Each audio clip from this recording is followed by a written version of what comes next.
ॐ श्रीमन्महागणाधिपतये नमः। गुरुर्ब्रह्मा गुरुर्विष्णु गुरुर्देवो महेश्वरा गुरुर्साक्षात् परब्रह्म तस्मै श्री गुरुवे नमः। बर्हापीडं नटवरवपुः कर्णयो कर्णिकारम् विवृद्धासः कनककपीशम् वैजयन्तीं च मालाम् रन्ध्राणवेणुर्धरसुधया पूरयन् गोपवृन्दैः वृन्दावरण्यं स्वपदरमणम् प्रविशद गीतकीर्तिः। सभी श्रोताओं को नमो नारायण। श्री राधा कृष्ण चरण कमलेभ्यो नमः। श्री गोपी गीत की चर्चा की श्रृंखला में अब तक हमने 12 श्लोकों की चर्चा की और भावार्थ को समझने का प्रयत्न किया।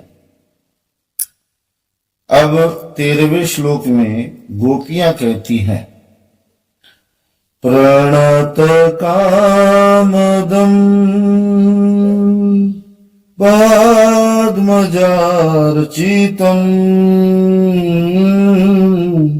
धरणिमण्डनम् ध्येयमापदि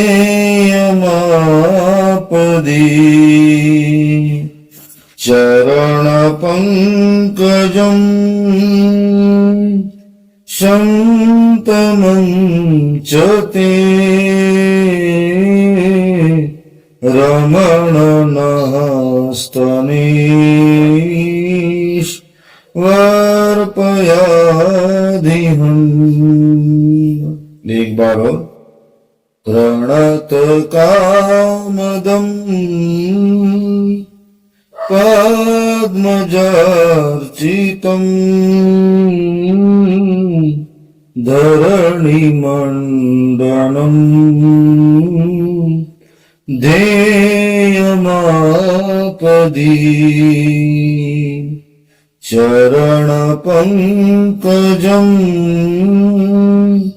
शन्तनं च ते रमणनस्तनीश्वर्पयादिहम्।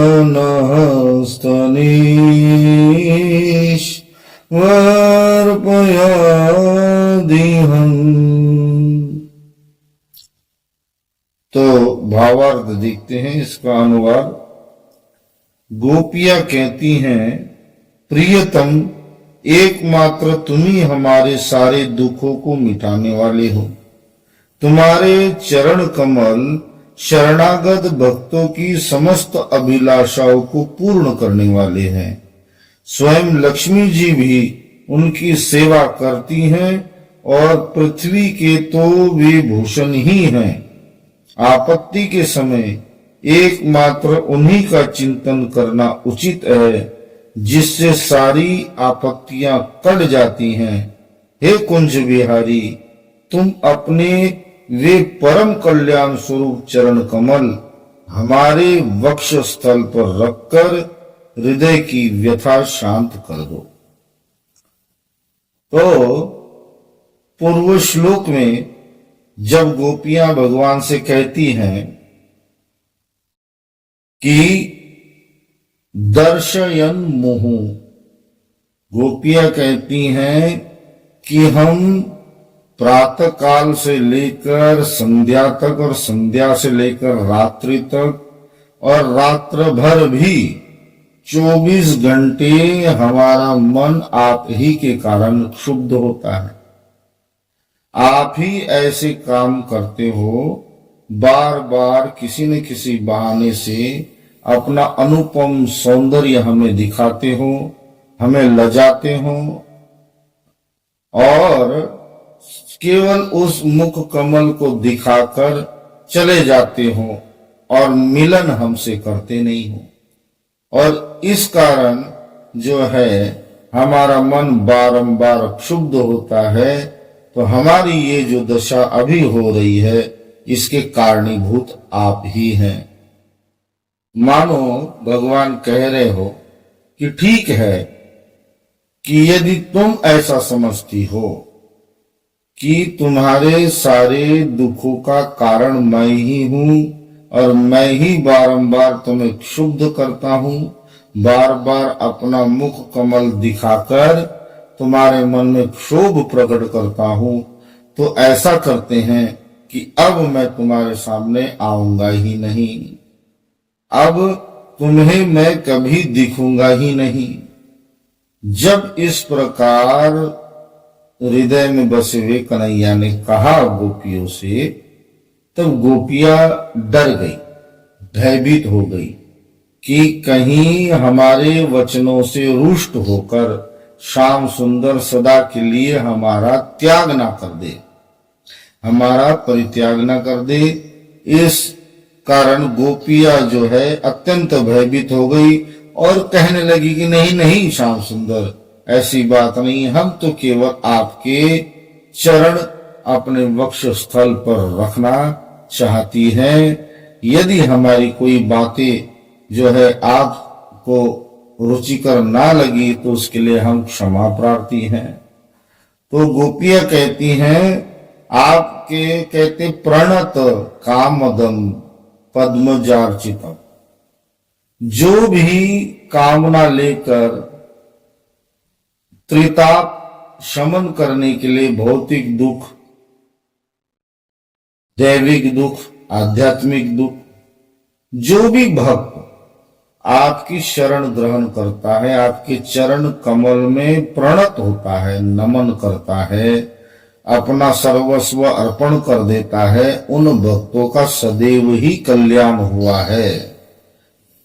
आपके चरण कमल जो है अपने प्रेमी जनों को, अपने भक्त जनों को, शरण में आने वालों को शीतलता प्रदान करने वाले आपके वो चरण कमल है। तो आपके चरण कमलों का ऐसा अद्भुत प्रताप है, इसलिए गोविंद हम तो यही चाहती हैं कि आपके चरण कमल जो है आप हमारे वक्ष स्थल पर रखो और हमारे हृदय में जो अग्नि उत्पन्न हो रही है, जो अग्नि प्रज्वलित हो रही है विरह वेदना की, उस अग्नि को शांत कर दो। हम जो है ये तनिक भी नहीं कह रही हैं कि आपके कारण जो है हमें दुख हो रहा है, आपके भावना से मोहित होकर ही हमारी भावनाएं ऐसी उत्कंठा ऐसी बढ़ जाती हैं, तो हम स्वयं अपने ही भावों के कारण दुखी होती हैं। इसमें आपका तनिक भी हाथ नहीं है, इसलिए रुष्ट होकर हमारा त्याग ना करना। इसलिए हे गोविंद जो है कहती हैं कि धरणी मंडनम ध्येय मापदी, कि आपके चरण कमल तो वो है जिन चरण कमलों को पृथ्वी पर आने के लिए, पृथ्वी का स्पर्श कराने के लिए ब्रह्मा विष्णु महेश गोलोक धाम में पधारे और आपसे प्रार्थना की कि आप अपने चरण कमल पृथ्वी पर रखें। क्यों? क्योंकि पृथ्वी का जो भार है पापों की अधिकता के कारण, वैमनस्य के अधिकता के कारण, जो है दुष्कृत्यों की अधिकता के कारण पाप पृथ्वी का भार बढ़ गया। आपके चरण कमलों में वो प्रताप है कि जब आपने अपने चरण कमलों से पृथ्वी का स्पर्श किया, इस धरती का स्पर्श किया, तब जाके जो है इस पृथ्वी के पापों का शमन हुआ, पापों के भार का शमन हुआ और चरण कमल, जैसे कमल का पुष्प शीतलता देने वाला होता है, वैसे आपके चरण कमलों ने भी अपने पद चिन्ह इस धराधाम पर अंकित करके इस पृथ्वी को भी शांत किया, इसके पापों को शांत किया। इसलिए पृथ्वी पर आपके ये चरण और आपके चरण चिन्ह अति शोभायमान होते हैं। वामन अवतार में भी भगवान ने जो है इन्हीं चरणों के द्वारा पृथ्वी को राजा बलि के अधिकार से मुक्त कराया था। तो आपके चरणों का वह प्रताप है कि लोगों के कष्टों को तो दुख दूर करता ही है, लोगों के कष्टों को तो दूर करता ही है, शरण में आने वाले की संपूर्ण कामनाओं को पूर्ति करता है। परंतु इस पृथ्वी पर अति शोभायमान यदि कोई वस्तु है तो वो है आपके चरण कमल। इसलिए भी हम प्रार्थना करती हैं कि जो है आप अपने वो चरण कमल हमारे स्तनों पर रखें और हमारे जो ये जो ताप है, इस ताप को शीतलता प्रदान करें। जिस प्रकार पृथ्वी पापों के भार से त्राही त्राही कर उठी थी, इसी प्रकार हमारा हृदय भी विरह वेदना से त्राही त्राही कर उठा है। और जिस प्रकार आपने अपने पद चिन्ह पृथ्वी पर रखे, उसी प्रकार आप हमारे स्तनों पर भी अपने पद चिन्ह बनाएं और हमारे स्तनों पर पद चिन्ह रखकर, पग रखकर इसे शांत करें। फिर गोपियां कहती हैं, चरण पंकजम शंतमम चते, कहती है आपके चरण कमल तो वो है जो बड़ी से बड़ी विपत्ति भी यदि किसी के जीवन में आती हो, आपके भक्त जनों के जीवन पर बड़े से बड़ा संकट भी आता हो, जैसे प्रहलाद जी के जीवन पर संकट आया था, तो अब आप जो है प्रकट हुए, अपने चरण कमल की रज से प्रहलाद को के जो है रक्षा की, प्रहलाद को सुख पहुंचाया। तो जहां जहां आपके चरण कमल जाते हैं, जहां जहां आपके चरण कमल जो है पधारते हैं, वहां की विपत्तियां दूर हो जाती हैं। संपूर्ण विपत्तियों का नाश करने वाले ऐसे अद्भुत प्रताप वाले जो आपके चरण कमल हैं, आप हमारे हृदय पर रखें, क्योंकि अब तो हम पर भी विपत्ति आई है। हम बारंबार आपकी विरह वेदना के कारण मूर्छित हो रही है। पता नहीं कि क्षण किस समय हमारे प्राण पखेरु उड़ जाएं। यदि हमारे प्राण समाप्त हो गए, यदि हम मर गई, तो लांछन आपको ही लगेगा कि देखो कृष्ण विरह में इन गोपियों के प्राण चले गए, परंतु कृष्ण ऐसे निष्ठुर निकले कि गोपियों की पुकार पर नहीं आए। इसमें हमारा तो कुछ नहीं, आप ही का नाम खराब होगा। तो आप अपने आपके जो चरणों का प्रताप है वो विपत्ति दूर करने वाला है। तो हम पर भी ये विपत्ति आन पड़ी है, हमारी इस विपत्ति को आप दूर करें। और कहते हैं कि ऐसे आपके जो चरण कमल है, ये श्री लक्ष्मी जी भी सेवा करती हैं। तो श्री लक्ष्मी जी भी रमणम चतनः, श्री लक्ष्मी जी भी उन चरण कमलों की सेवा करती। ऐसे आपके दिव्य चरण कमल हैं। जब समुद्र मंथन से लक्ष्मी जी का प्रादुर्भाव हुआ हाथ में वरमाला लेकर, तो हाथ में वरमाला लेकर जब प्रादुर्भाव हुआ कि वरमाला किसके गले में डाले, वहां बड़ी श्रृंखला लाइन लगी हुई थी। ऋषि गण आगे आए, ऋषियों को देखा कि नहीं, ये ऋषिगण जो है अत्यंत उग्र स्वभाव वाले भी होते हैं। अपने तपोबल से किसी को भी वरदान दे देते और किसी को भी श्राप दे देते हैं। तो ऋषियों से के गले में वरमाला नहीं डालोगे। देवता आगे आए तो देवताओं के गले में कहा है कि ये तो भोग प्रधान योनि है। देवता वही बनता है जो पूर्व जन्म के पुण्य संचय होने के पश्चात उन पुण्यों का उपभोग करने के लिए देवलोक को प्राप्त होता है।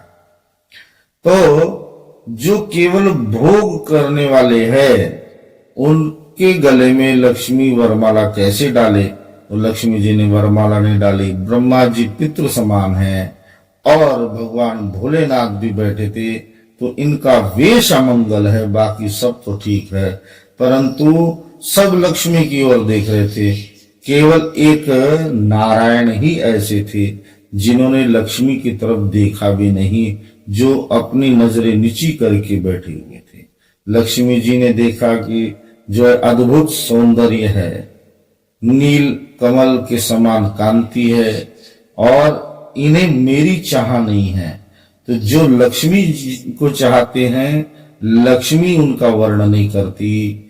लक्ष्मी जी ने नारायण के गले में वरमाला डाली और सदैव नारायण के चरणों की सेवा में रत रही। तो जब भी क्षीर सागर का दृश्य हमारे नेत्रों के आगे प्रकट होता है तो यही दृश्य प्रकट होता है कि भगवान क्षीर सागर में शेषनाग की शैया पर शयन कर रहे हैं और श्री लक्ष्मी जी भगवान के चरणों की सेवा कर रही हैं, उनके चरण दबा रही हैं।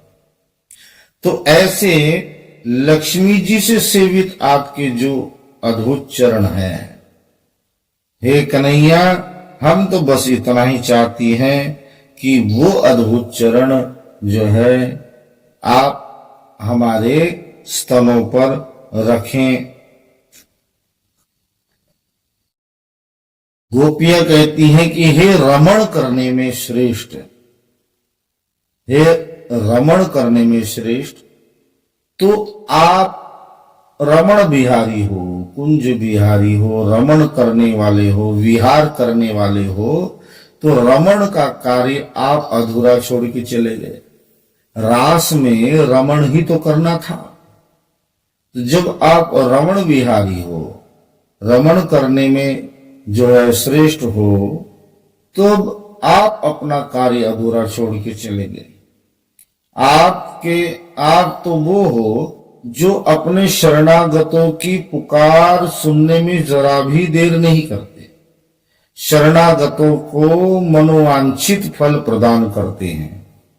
तो हम आपकी शरणागति हैं, आपकी दासियां हैं, तो हमारी शरणागति का ध्यान करें। बड़ी से बड़ी विपत्तियां आपके चरणों के प्रभाव से दूर होती हैं, तो हम पर भी विपत्ति आई है, हमारी विपत्तियों को दूर करें। और तो विपत्ति को दूर करें। आपके चरणों के प्रभाव से पृथ्वी का भार जो है, पृथ्वी की प्रताड़ना शांत हुई। हमारे हृदय का जो भार है दुखों का, उस दुखों के भार को भी आप हर लीजिए। तो आपके ऐसे अद्भुत चरण हैं और आप तो रमण बिहारी हो, रमण करने में सर्वश्रेष्ठ हो। तो रमण का कार्य जो है आप अपना वो अधूरा ना छोड़े। रास मध्य में छोड़कर आप हमें बिलखता छोड़कर चले गए, तो हे गोविंद आप पुनः वापस आ जाइए। तो गोपियां जो प्रार्थना पूर्व में गोपियों ने की थी, उसी प्रार्थना को गोपियां यहाँ फिर से दोहराती हैं कि हे प्यारे, आप अपने जो वो चरण कमल है वो हमारे स्तनों पर रखें, क्योंकि हमारे हृदय में जो है मिलन की अग्नि, विरह की अग्नि अति तीव्र हो रही है। तो गोपियों की ये पुकार भगवान सुनते हैं और आगे फिर गोपियां प्रार्थना करती हैं भगवान के मुख कमल का। जैसे पूर्व में 4 चीजें गोपियों ने मांगी, पहले हाथ, सिर पर रखने की प्रार्थना की, सुंदर मुख कमल दिखाने की प्रार्थना की और चरण कमल स्तनों पर रखने की प्रार्थना की और अधरामृत की प्रार्थना की। तो जब गोपियों ने बारंबार श्री कृष्ण को उल्हाना दिया, तब गोपियों के मन में ये भय आया कि कहीं कृष्ण हमारा त्याग ना कर दे। इसलिए पुनः जो चार वस्तुएं गोपियों ने भगवान श्री कृष्ण से मांगे, उनके आगे जो है प्रार्थना की, यही चार प्रार्थना पुनः गोपियां विभिन्न शब्दों का आश्रय लेकर यहाँ प्रकट करती हैं। इस श्लोक में गोपियों ने चरण जो है स्तनों पर रखने की प्रार्थना पुनः दोहराई है। आज की चर्चा हम यहीं तक रखते हैं, फिर से इस श्लोक को साथ में गाएंगे। प्रणत कामदम पद्मजार्चितम् धरणिमण्डनम् ध्येयमापदि चरणपङ्कजम् शन्तनं च ते रमणनहस्तनीश वर्पयाधिहम्। श्री राधा कृष्ण चरण कमलेभ्यो नमः। जय जय श्री राधे, जय जय श्री राधे, जय जय श्री राधे श्याम।